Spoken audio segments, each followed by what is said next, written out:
आपको जिंदगी में जो कुछ भी चाहिए या आपकी जो भी समस्या है, आप श्रीमद् भगवत गीता की ये 25 बातें ठीक से सुन समझ लो।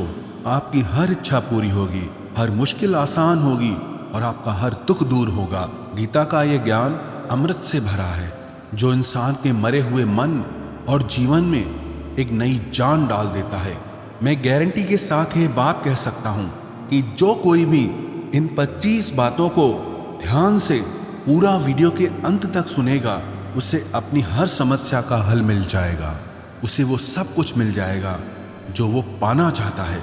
श्रीमद् भगवत गीता का सबसे पहला उपदेश यह है कि जिंदगी में कभी भी खुद को किसी का मोहताज मत बनाना, क्योंकि जब तक आप किसी के मोहताज नहीं होते तब तक आपको कोई दुख नहीं पहुंचा सकता, कोई आपका फायदा नहीं उठा सकता।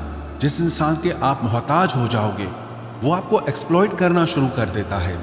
जिस दिन आपने अपने जीवन को किसी का मोहताज बना दिया, उसी दिन से आपको उसकी गुलामी करनी पड़ती है।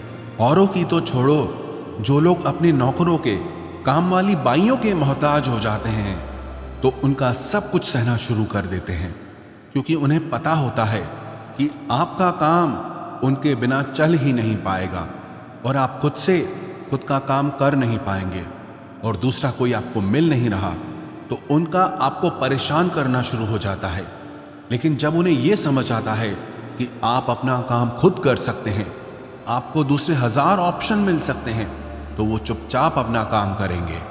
अब अगर आप कोई ऐसी नौकरी करते हैं जहां आपके बॉस के गलत होते हुए भी आप उसका टॉर्चर सहते रहते हैं, तो आपको पता होता है कि आप उसके मोहताज हैं और वो उसका पूरा फायदा लेता है। और तो और जिस घर परिवार में आप रहते हैं, अगर वहां भी आप किसी के मोहताज हैं तो वो आपको पूरा चूस लेता है, क्योंकि वहां आप 24 घंटे रहते हैं, कहीं और जा ही नहीं सकते। आपके सर पे चढ़ के नाचेगा वो इंसान और आपको पूरी तरह से अपने कंट्रोल में रखेगा। लोगों को बहुत मजा आता है अपने से कमजोर इंसान को अपने कंट्रोल में रखने के। आप चाहे 1000 उनके लिए अच्छा करो, चाहे हर वो काम करो जिससे उन्हें खुशी मिले, पर ऐसे लोग आपकी गर्दन को दबा के रखते हैं। आप में अगर कुछ प्रतिभा है तो आपके पंख ही काट दिए जाएंगे। हर वो कोशिश की जाएगी आपके साथ जिससे आप जिंदगी में कभी आगे ही ना बढ़ पाओ। किसी का मोहताज होना मर जाने से भी बदतर होता है। मोहताजी आपको गुलाम बनाकर रख देती है। आपने कभी गौर किया कि आपकी जिंदगी वही लोग खराब करते हैं जिनके आप मोहताज हो जाते हैं। आपका सारा दुख वहीं से आता है जिसके आप मोहताज होते हैं। मोहताजी सिर्फ शरीर या काम की नहीं होती, सबसे बड़ी मोहताजी मन की होती है कि जिंदगी में कोई हमें चाहिए, हमें संभालने के लिए, नहीं तो हम खुश नहीं रह पाएंगे। अकेलापन लोगों से झेला नहीं जाता है। फिर कई बार आप ऐसे लोगों से जुड़ जाते हैं जो आपकी इस मन की मोहताजी का पूरा फायदा उठाते हैं। आप उनसे रिश्ता इसीलिए जोड़ते हैं ताकि आपकी जिंदगी में थोड़ी खुशी आए, पर वो लोग आपको खून के आंसू रुलाते हैं, आपकी पूरी जिंदगी नर्क बना देते हैं। याद रखना एक बात, माँ बाप के अलावा ऐसा दुनिया में आज तक कोई पैदा नहीं हुआ है कि आप जिसके मोहताज हों और वो आपका फायदा ना उठाए। इसीलिए जिंदगी में कभी भी खुद को किसी का मोहताज मत बनाना। श्रीमद् भगवत गीता का दूसरा उपदेश ये है कि जब भी जिंदगी में खुद को अकेला महसूस करो, तब इस सच्चाई को ठीक से समझ लेना कि आप दुनिया में अकेले ही आए थे और अकेले ही जाओगे। वास्तविकता में यहाँ कोई आपका अपना नहीं है। एक दिन तो जो माँ बाप हमें जन्म देते हैं वो भी हमें अकेला छोड़ के चले जाते हैं, तो औरों से तो उम्मीद ही क्या करना। यदि कोई आपका साथ छोड़ दे तो याद रखना कि वो ईश्वर सदा आपके साथ है, वो कभी आपका साथ नहीं छोड़ता। गीता में श्री कृष्ण ने अर्जुन से कहा कि चाहे कोई मनुष्य मुझे माने या ना माने, लेकिन मैं इंसान का साथ कभी नहीं छोड़ता, क्योंकि ये सब मेरी ही संतानें हैं। ममैवांशो जीवलोके जीवभूत सनातन मनश्ष्ठानि इंद्रियाणि प्रकृति स्थानि कर्षति। इंसान को ईश्वर का ही अंश कहा गया है, इसलिए मनुष्य को ईश्वर की संतान कहा जाता है। इसीलिए आपको अकेलेपन से कभी दुखी नहीं होना चाहिए, कभी डरना नहीं चाहिए, बल्कि किसी गलत इंसान के साथ रहने से डरना चाहिए। एक कहावत है कि something is better than nothing, कि कुछ नहीं होने से कुछ होना बेहतर है। लेकिन एक और कहावत है कि nothing is better than nonsense, कि नॉनसेंस लोगों के साथ रहने से अच्छा है आप अकेले ही रहो। इसीलिए गीता का ये उपदेश हर इंसान के लिए बहुत जरूरी है जो खुद को अकेला समझकर दुखी हो जाते हैं। इसीलिए अकेलेपन से डरना, दुखी होना छोड़ दो, क्योंकि यहाँ कोई किसी का नहीं होता। गीता का तीसरा उपदेश यह है कि जीवन में जब भी कोई मुश्किल आए तो हिम्मत मत हारो, बस थोड़ा धीरज रखो। जो लोग मुश्किल वक्त में खुद को थोड़ा संभाल कर धीरज रखते हैं वो हर मुश्किल को आसानी से पार कर जाते हैं। एक राजा अपने गुरुजी के पास गया और उसने गुरुजी से जाकर बोला कि ऐसे तो राज्य में हर प्रकार की खुशहाली है, पर वक्त का कोई भरोसा नहीं है। अगर कभी जिंदगी में कोई मुश्किल वक्त आए, कोई बुरा वक्त आए, तो उस वक्त के लिए मुझे कोई मंत्र दीजिए, कोई शिक्षा दीजिए, कोई उपदेश दीजिए कि उस बुरे वक्त से कैसे बाहर निकलना है। तो गुरुजी ने उसे एक तावीज़ बांध कर दे दिया और राजा से कहा कि इस तावीज़ में मैंने एक मंत्र लिख कर रखा है। जब तुम्हारी जिंदगी में बहुत बुरा वक्त आए और तुम्हें लगे कि इससे बुरा तो अब कुछ हो ही नहीं सकता, उस समय पे ये तावीज़ खोल के तुम इस मंत्र को पढ़ लेना, तुम्हारे अंदर बहुत शक्ति आ जाएगी। और एक दिन ऐसा हुआ भी कि उस राजा के राज्य पे किसी दूसरे राजा ने आक्रमण कर दिया और इस राजा की ऐसी स्थिति हुई कि उसे अपना राज्य छोड़कर, पूरे शहर को छोड़कर अपने कुछ लोगों के साथ भागना पड़ा। उस समय पे राजा बहुत दुखी था और विचार करने लगा कि गुरुजी ने मुझे एक तावीज़ दिया था कि जब जिंदगी में बहुत बुरा वक्त आए तब इसे खोल कर पढ़ना और इसके अंदर जो मंत्र लिखा हुआ है वो मेरे अंदर शक्ति भर देगा। राजा ने विचार किया कि इससे बुरा वक्त और क्या हो सकता है। उसने गुरुजी का दिया हुआ वो तावीज़ खोला और उसके अंदर लिखा हुआ था कि ये वक्त भी गुजर ही जाएगा। इस वचन को पढ़कर राजा के मन में एक शक्ति आई, विश्वास जगा कि ये जो बुरा वक्त है ये भी टिकने वाला नहीं है, ये भी निकल ही जाएगा। इसलिए मुझे हिम्मत नहीं हारनी, वापस से अपनी सेना खड़ी करनी है। और उस राजा ने वापस से अपने सैनिकों को जमा करके अपनी सेना को खड़ा किया और उस राजा पे हमला करके अपना राज्य वापस प्राप्त किया। तो जिंदगी में स्थिति चाहे कितनी भी बुरी क्यों ना हो, वो हमेशा के लिए नहीं रहने वाली, वो भी एक दिन गुजर जाएगी। वक्त चाहे कैसा भी हो, एक दिन जरूर बदल जाएगा। हमारी जिंदगी में न जाने कितनी बार दुख आए, कितनी बार मुश्किल वक्त आया, लेकिन हम हर बार निकल जाते हैं। ऐसे ही आपकी जिंदगी में जब कोई मुश्किल वक्त आए, बुरा वक्त आए, तो मन में ये विश्वास रखना कि ये वक्त भी एक दिन गुजर ही जाएगा। इसलिए अपनी हिम्मत मत हारो। अगर आपके अंदर धीरज है तो आप बुरे से बुरे वक्त को भी जरूर पार कर जाओगे। श्रीमद् भगवत गीता का चौथा उपदेश ये है कि जब कोई आपके साथ धोखा या छल करे तो उसको कोसना या दुखी होना छोड़ दो, बल्कि उससे शिक्षा लो कि लोग असलियत में वैसे नहीं होते जैसा आप उन्हें समझ लेते हैं। यहाँ पर ना लोग अपने मुंह पर मुखौटा लगा के घूमते हैं। यहाँ हर इंसान खुद को अच्छा दिखाने की कोशिश करता है, अच्छा बनने की कोशिश कोई नहीं करता। आप किसी के साथ थोड़ा गलत व्यवहार करके तो देखो, उसका असली रंग सामने आ जाएगा। या फिर जब आपकी जिंदगी में कुछ मुश्किल वक्त आएगा तो भी आपको उसका असली रंग देखने को मिल जाएगा। इसीलिए किसी पे भी जल्दी भरोसा नहीं करना चाहिए, किसी से भी इतनी उम्मीद नहीं लगानी चाहिए कि बाद में हमारा दिल ही टूट जाए।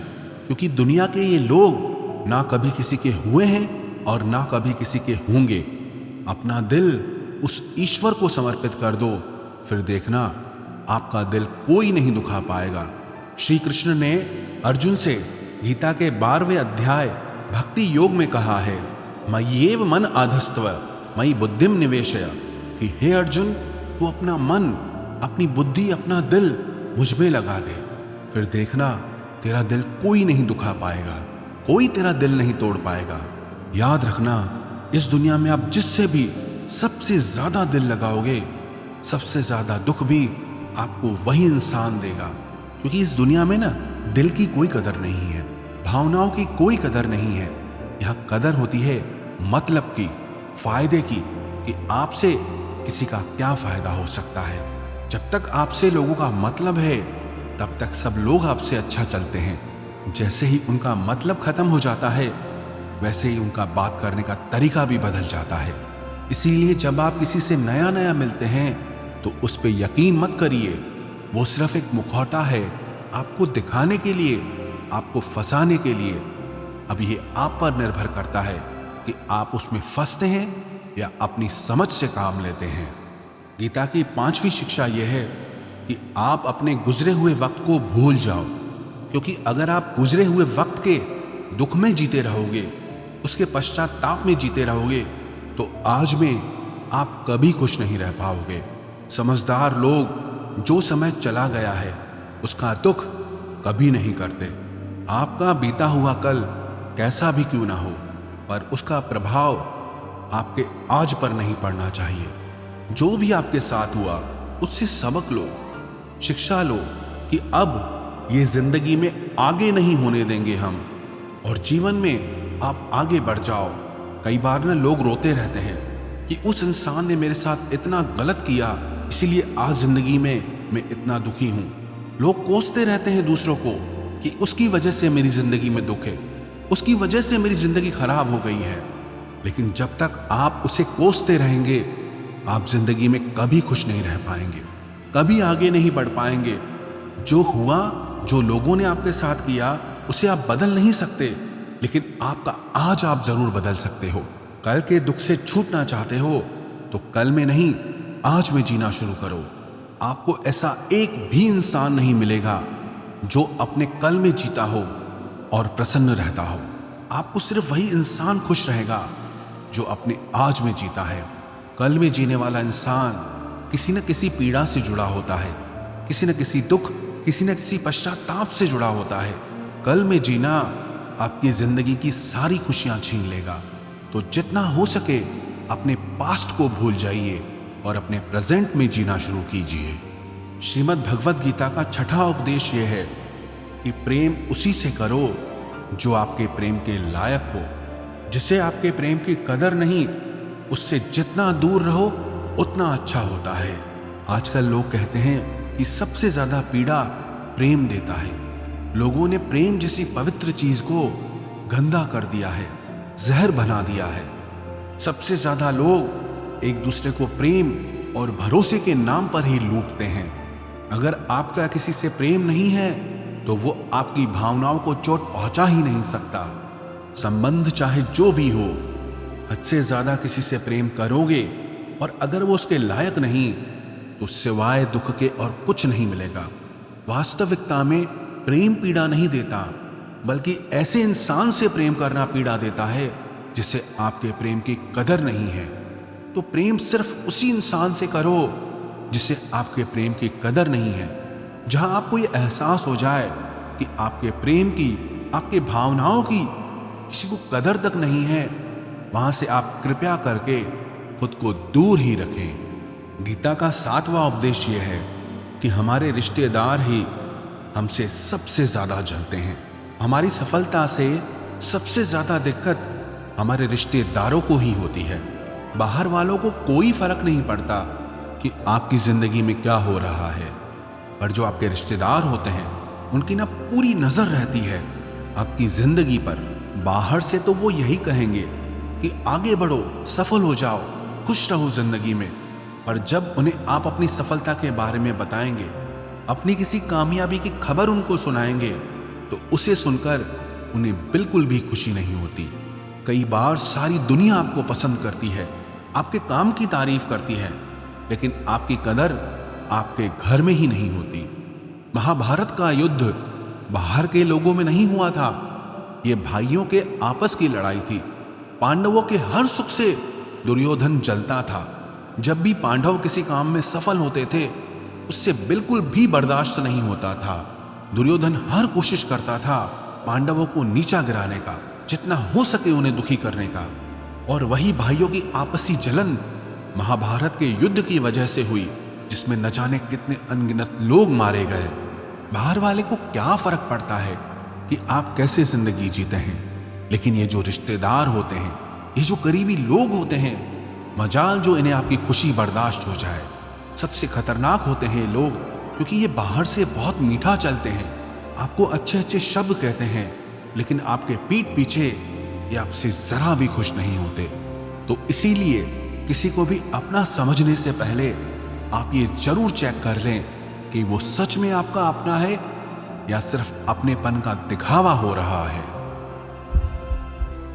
गीता का 8वां उपदेश ये है कि आज के युग में बहुत ज्यादा अच्छे मत बनो, नहीं तो ये दुनिया आपको लूट के कंगाल कर देगी। पांडवों की कहानी ये शिक्षा देती है कि ज्यादा अच्छा बनना आपको कई बार बहुत दुख दे सकता है। जो पांडव हमेशा धर्म पे चलते थे, कभी कोई गलत काम नहीं किया, लेकिन उनका सारा राजपाट चला गया। उनकी पत्नी को भरी सभा में नग्न करने की कोशिश की गई। भिक्षा लेकर के उन्हें अपनी जिंदगी गुजारनी पड़ी। कारण क्या था? वो कुछ ज्यादा ही अच्छे बन रहे थे। ये तो तब की बात है, और आज की दुनिया तो और बदल चुकी है। लोग न अच्छे इंसान को इज्जत कम देते हैं, बल्कि उसका इस्तेमाल ज्यादा किया जाता है। अगर आप भी लोगों के साथ अच्छा चलते हैं तो आप इस चीज को खुद अनुभव कर पाएंगे। आप जितना लोगों के साथ अच्छा चलते हैं, लोग आपके साथ उतना गलत व्यवहार करते हैं, लोग आपका उतना ज्यादा इस्तेमाल करते हैं। आप दूसरों की खुशी के लिए कुछ भी करते जाते हैं और लोग सिर्फ आपका एडवांटेज लेने में लगे रहते हैं। इसलिए आज के जमाने में खुश रहना है ना, तो बहुत ज्यादा अच्छे मत बनो। इसका मतलब ये नहीं कि आप बुरे इंसान बन जाओ। आप अपनी नजर में अच्छे बन के रहो। दुनिया की नजर में अच्छे बनने की कोशिश कभी मत करना। गीता का 9वां उपदेश ये है कि जहां आपके लिए प्रेम और इज्जत नहीं है, वहां कभी मत जाओ। महाभारत का युद्ध शुरू होने से पहले श्री कृष्ण हस्तिनापुर गए थे, पांडवों की तरफ से शांति प्रस्ताव लेकर के। तब शकुनी ने दुर्योधन से कहा कि ये कृष्ण बड़ा मायावी है, अगर ये हमारे पक्ष में आ जाए तो समझ लो पांडव हार ही गए। तो इसकी सेवा करो, इसको अपने घर आने का निमंत्रण भेजो, इसे खुश करो। जब श्री कृष्ण हस्तिनापुर पहुंचे तो दुर्योधन ने उन्हें अपने घर आने के लिए कहा और श्री कृष्ण से कहा, आप मेरे घर पे रहिए, मेरा आतिथ्य स्वीकार कीजिए, मेरे घर में भोजन कीजिए। तो श्री कृष्ण ने दुर्योधन से कहा कि दुर्योधन, इंसान को किसी के घर तभी भोजन करना चाहिए, तभी जाना चाहिए, या तो उससे बहुत प्रेम हो, या तो हमारे जीवन में कोई बहुत बड़ी आपत्ति आ गई हो। ना तो मेरी जिंदगी में कोई आपत्ति आई है और ना ही तुम्हारा मुझसे कोई प्रेम है, तो तुम्हारे घर तो मैं कभी नहीं आऊंगा। तुम मुझे अपने घर बुला रहे हो सिर्फ और सिर्फ अपना मतलब पूरा करने के लिए, और मतलबी लोगों के घर कभी नहीं जाना चाहिए। इसलिए इससे हमको ये शिक्षा मिलती है कि जिसके दिल में आपके लिए प्रेम नहीं है, इज्जत नहीं है, वहां आपको कभी नहीं रहना चाहिए। आपको सिर्फ उसी जगह रहना चाहिए जहां आपकी कदर हो, आपको इज्जत मिले और जहां आपको प्रेम मिले। गीता का 10वां उपदेश ये है कि कभी भी अपने धन, अपने पद और बल का अभिमान नहीं करना चाहिए। दुर्योधन को बहुत अभिमान था कि मेरे पास भीष्म पितामह जैसे, द्रोणाचार्य और कर्ण जैसे योद्धा बैठे हैं, तो ये पांडवों को तो मैं यूं ही मसल के रख दूंगा। अपने धन का अभिमान था, अपने पद और शक्ति का अभिमान था, लेकिन वो अभिमान ही एक दिन उसके सर्वनाश का कारण बना। जो लोग अपने पैसे के अहंकार में या शक्ति के अहंकार में दूसरों को नीचा दिखाते हैं, दूसरों को चोट पहुंचाते हैं, एक दिन उनकी वही गलती उनका सर्वनाश कर देती है। इसलिए जीवन में आप चाहे कितने भी सफल हो जाएं, कितने भी बड़े इंसान हो जाएं, लेकिन उसका अभिमान दूसरों को कभी मत दिखाना। गीता का 11वां उपदेश यह है कि जो दूसरों के साथ छल करता है, उसका अंत बहुत बुरा होता है। दुर्योधन का मामा शकुनी और दुर्योधन ने पांडवों के साथ जीवन भर छल किया, पग पग पर उन्हें धोखा दिया, कभी ईमानदारी से उनके साथ नहीं चला, और उसका परिणाम दुर्योधन को यह मिला कि उनके दल का हर एक बड़ा योद्धा छल के द्वारा ही मारा गया, क्योंकि दुर्योधन ने जैसा कर्म किया था उसको वैसा ही फल मिला। सारा जीवन भर उसने छल किया, तो अंत में उसकी खुद की मृत्यु भी एक छल से ही हुई थी। इसीलिए कोई अगर खुद को बहुत ज्यादा चालाक समझता है कि दूसरे को धोखा दे दिया, दूसरे को बेवकूफ बना दिया, एक दिन कोई आएगा उसकी जिंदगी में भी जो उसको भी धोखा देगा, क्योंकि कर्मा सबके चेहरे याद रखता है। जो जैसा कर्म करता है उसको वैसा फल जरूर मिलता है। गीता का 12वां उपदेश ये है कि जो इंसान आपको बार बार चोट पहुंचाए उसे कभी माफ नहीं करना चाहिए। युधिष्ठिर ने दुर्योधन को बार बार माफ किया और उसका परिणाम यह हुआ कि उन्हें अपनी जिंदगी में बहुत बड़े दुखों का सामना करना पड़ा। वो इंसान अगर एक बार गलती करे तो माफ करना फिर भी ठीक है, लेकिन कोई अगर बार बार गलती करे उसे माफ करना आपको बहुत ज्यादा नुकसान पहुंचाएगा, क्योंकि वो गलती नहीं हो रही है उससे, वो उसकी आदत है, वो ऐसा ही है, वो हमेशा आपके साथ ऐसा करेगा। तो बहुत ज्यादा दयालु मत बनो। किसी को माफ करने में और बेवकूफ बनने में बहुत बड़ा अंतर होता है। किसी को अगर एक बार आप माफ भी कर रहे हो तो उस इंसान से आप जरूर सावधान रहना। कहते हैं आजमाए हुए को फिर आजमाना मिट्टी मुंह में डालने के बराबर होता है। जिससे धोखा खाया है, जिससे आपको तकलीफ मिली है, उस पे भरोसा गलती से भी मत करना। तो माफ उतना ही करो जितने में आप बेवकूफ ना लगो। गीता का 12वां उपदेश यह है कि अपनी खुशी और अपना दुख हर किसी के आगे जाहिर नहीं करना चाहिए, क्योंकि लोग आपकी खुशी पे नजर लगा देते हैं और आपके दुख में आपकी हंसी उड़ाने लगते हैं। आपकी खुशी से कोई खुश नहीं होता, लोगों को जलन होती है। हर आंसू आंख में लाया ना करो, हर जख्म सबको दिखाया ना करो। यहाँ लोग हाथ में नमक लिए फिरते हैं, इसलिए अपना हर दर्द सबको दिखाया ना करो। लोग तो बैठे ही हैं दुखी इंसान को और दुखी करने, और जो खुश है उसको तकलीफ पहुंचाने के लिए। रही मन निज मन की व्यथा, निज मन राखो लेह। अपने मन की हालत अपने तक ही रखो, सिर्फ उसे बताओ जिससे उसे समझने की समझ हो। गीता का 14वां उपदेश ये है, आप चाहे कितने भी अच्छे हों, लेकिन अगर बुरे लोगों के साथ रहोगे तो आपका भी वही हाल होगा जो बुरे लोगों का होता है। भीष्म पितामह एक ब्रह्मचारी थे, धर्मात्मा थे, लेकिन वो अधर्म के पक्ष में खड़े हो गए। द्रोणाचार्य भी एक ब्राह्मण थे, लेकिन वो अधर्म के पक्ष में खड़े हो गए। तो अंत में उनका वही हाल हुआ जो एक अधर्मी इंसान का होता है।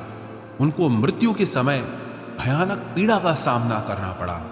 इसलिए गलत संग में कभी नहीं रहना चाहिए, क्योंकि कई बार आपको उनके संग में रहने की वजह से उनके ही कर्मों की सजा मिलने लगती है। फिर आपको समझ नहीं आता कि मैंने तो कुछ किया भी नहीं, मैं तो खाली इनके साथ रहता हूं, मुझे दुख क्यों मिला। बुरे लोगों का संग आपकी जिंदगी में कभी खुशी नहीं लाएगा, इसलिए हमेशा अच्छे संग में रहना चाहिए। गीता का 15वां उपदेश यह है कि मूर्ख और दुष्ट लोगों को कभी ज्ञान नहीं देना चाहिए। इससे उनके अहंकार को चोट लगती है और वो आपके लिए मन में वैर भाव रख के बैठ जाते हैं और वक्त आने पर आपको ही नुकसान पहुंचाते हैं। गीता का 16वां उपदेश यह है कि किसी से भी हद से ज्यादा लगाव कभी मत रखना। दुर्योधन के पिता धृतराष्ट्र का राजगद्दी से बहुत ज्यादा लगाव था। राजगद्दी के आगे उन्हें कुछ भी दिखाई नहीं देता था और गद्दी के लिए उनका वो हद से ज्यादा लगाव और मोह पूरे राष्ट्र को ले डूबा, अनगिनत लोगों की मौत का कारण बन गया। आप भी जब ऐसे ही किसी के पीछे हद से ज्यादा पागल हो जाते हैं तो वो चीज आपको मिले या ना मिले, लेकिन आपकी जिंदगी जरूर खराब कर देती है। गीता का 17वां उपदेश यह है कि क्रोध मनुष्य का सर्वनाश कर देता है। क्रोधी इंसान का कोई मित्र ही नहीं होता, हर इंसान उससे दूर भागता है, उसके सारे रिश्ते समाप्त हो जाते हैं। जो इंसान अपने क्रोध को नहीं संभाल सकता वो जिंदगी में कुछ भी संभाल नहीं सकता। गीता का 18वां उपदेश है कि अपने मन को शांत रखना सीखो, क्योंकि अशांत मन जीवन में सिवाय दुख के और आपको कुछ नहीं देने वाला, और एक शांत मन आपको जीवन में प्रेम और आनंद ही देगा। दुख और सुख सिर्फ शांत और अशांत मन के परिणाम है। अशांत मन दुख को ही जन्म देता है और शांत मन परम आनंद को जन्म देता है। गीता का 19वां उपदेश यह है कि आंखों से सच दिखने वाली बात पर भी एकदम से जल्दी भरोसा नहीं करना चाहिए। ऐसी बहुत कहानियां आपने सुनी होगी कि कई बार आंखों से दिखने वाली बात भी सच नहीं होती है।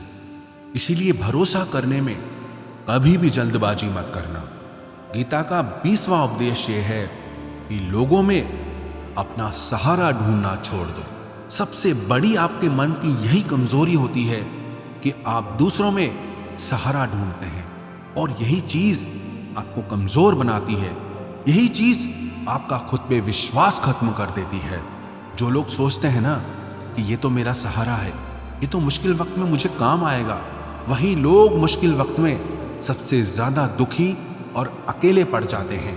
आप सिर्फ ईश्वर को अपना सहारा बनाओ।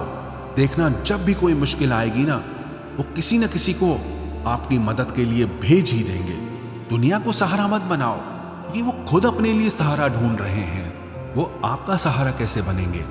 तो अपना सहारा दुनिया को नहीं, ईश्वर को बनाना चाहिए।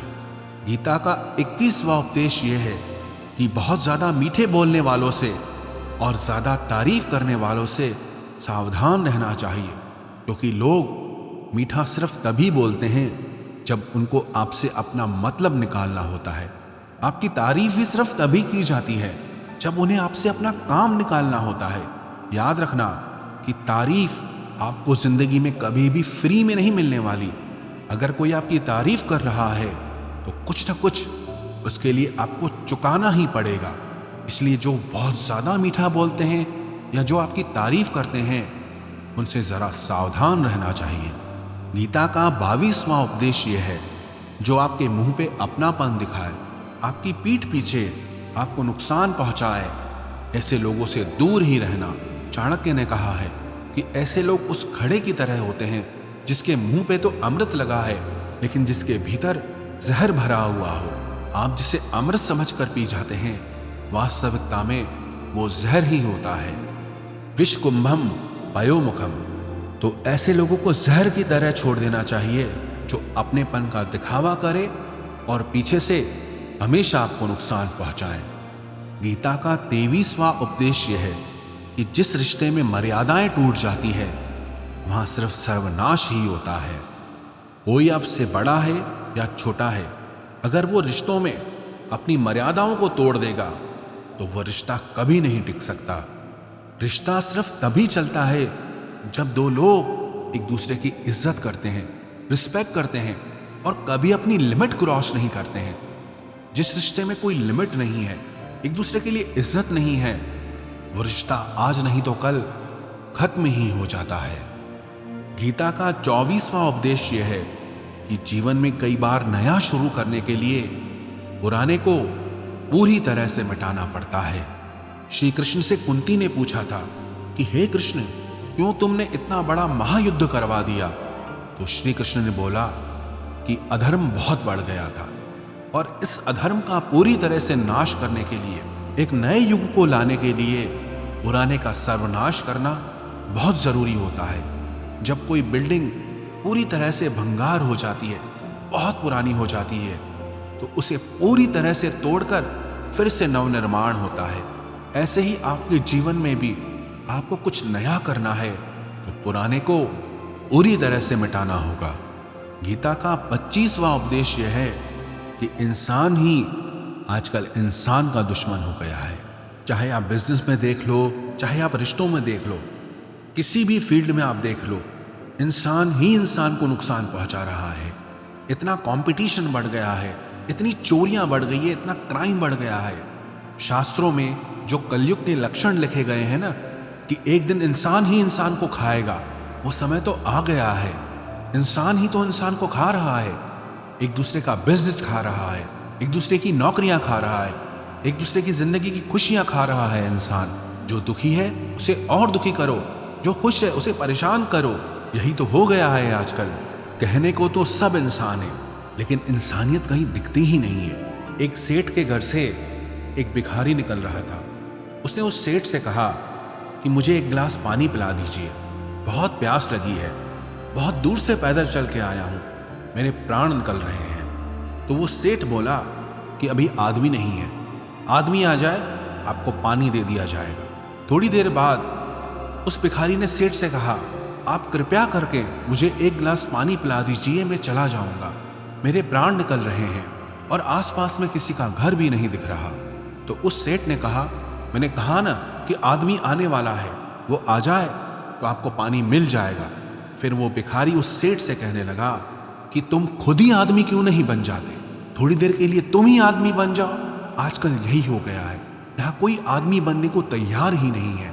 बस लोग एक दूसरे को नोचने में लगे हैं, एक दूसरे का फायदा उठाने में लगे हैं। इसलिए ही कलयुग को मतलबी युग कहा जाता है कि लोग सिर्फ और सिर्फ एक दूसरे से अपने मतलब से ही जुड़े हुए हैं। तो गीता की ये 25 बातें अगर आप ठीक से समझ लेंगे और इन्हें हमेशा याद रखेंगे तो विश्वास रखना, दुनिया में किसी की ताकत नहीं है जो आपके मन को और आपके दिल को चोट पहुंचा सके, आपको दुखी कर सके। ये 25 शिक्षाएं अगर आप हमेशा याद रखोगे तो जिंदगी में हमेशा खुश रहोगे।